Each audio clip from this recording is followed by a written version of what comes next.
তো বন্ধুরা তোমরা দেখতে পাচ্ছ যে আমি মাছ আলাদা করে নিচ্ছি, কারণ আমাদের আজকে আবারও কোমর দেখা হলো। তো এখানে দেখো বড় বড় গলদা চিংড়ি পেয়েছে, দেখো মাশাল্লাহ কত বড় বড় সাইজ। আমি এই যে আলাদা করে নিচ্ছি, দেখো বড় একটা বেলে মাছ।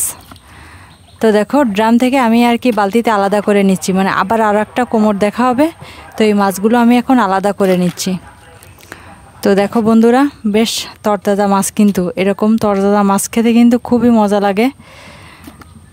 তো দেখো বন্ধুরা এই যে কোমর দেখে আর কি এটা উঠানো হচ্ছে আর কি, যে দেখো তোমরা যে কি মাছ পাওয়া গেল তোমাদেরই দেখাবো। এই যে দেখো জাল থেকে ঝাড়া হচ্ছে আর কি, দেখো বেশ কিছু এই যে মাছ দিয়ে আর কি ঘিরে নেওয়া হয়।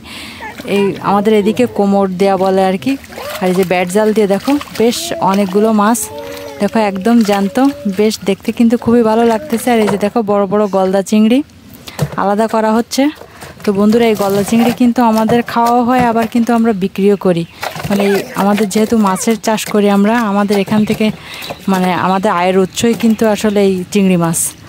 তো দেখো বন্ধুরা পার্শে মাছও পেয়েছে, আর এখানে এই যে দেখো তেলাপিয়া মাছ আছে, তারপরে গলদা চিংড়ি তো আছেই। তো এটা কিন্তু বন্ধুরা একটা কোমর দেখে এতগুলো পেয়েছে আর কি। তো আজকে একটু কম পেয়েছে, তো এর আগে কিন্তু অনেক মাছ হয়। আর এই যে দেখো বড় বেলে মাছ, এখন কোমর দেখা শেষ, তো আমি এখন মাছটা পরিষ্কার করে নিচ্ছি, কারণ এর মধ্যে কিছু মাছ বাজারে বিক্রি করা হবে, আবার কিছু মাছ আমাদের খাওয়ার জন্য রেখে দেওয়া হবে। তো দেখো গলদা চিংড়ির সাইজ দেখো, বড় বড় পা দেখো, বেশ মজা কিন্তু এরকম জ্যান্ত বা এরকম তাজা ফ্রেশ মাছ আর মানে করতে আর কি। তো দেখো এই যে বড় বেলে মাছ, এই বেলে মাছের স্বাদ আর কি বলবো তোমাদের। এই বেলে মাছ কিন্তু ভীষণ মজা লাগে খেতে, তোমরা অনেকেই জানো। আর এই যে দেখো পার্শে মাছ, তবে আমাদের ঘেরে ভ্যারাইটিস মাছ আর কি পাওয়া যায় আর কি, তো যেহেতু নদীর সাইডে তো। আর এই যে দেখো গলদা চিংড়ি, তো এই মাছগুলো খেতে কিন্তু খুবই সুস্বাদু।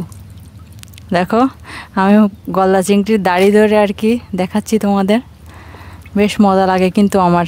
তোমাদের কার কেমন লাগে এরকম আমি জানি না, অবশ্যই তোমাদের ভালো লাগে, যেহেতু টাটকা মাছ খেতে কিন্তু ভীষণ মজা। তো বন্ধুরা আমি তো তোমাদের পাঠাতে পারবো না এভাবে, তোমরা অনেকে দাওয়াত চাও, তো তোমরা আসতে পারো আর কি, এসে দাওয়াত গ্রহণ করতে পারো আর কি। তো তোমাদের দাওয়াত রইল, অবশ্যই তোমরা এসো, আমি কিন্তু মাছ পাঠাতে পারবো না। আর এই যে দেখো তেলাপিয়া মাছও আছে। তো বন্ধুরা আজকে এ পর্যন্ত, সবাই ভালো থেকো। আর আমার ভিডিওটি যদি ভালো লেগে থাকে তাহলে অবশ্যই লাইক, কমেন্ট এবং শেয়ার করতে যেন ভুলো না।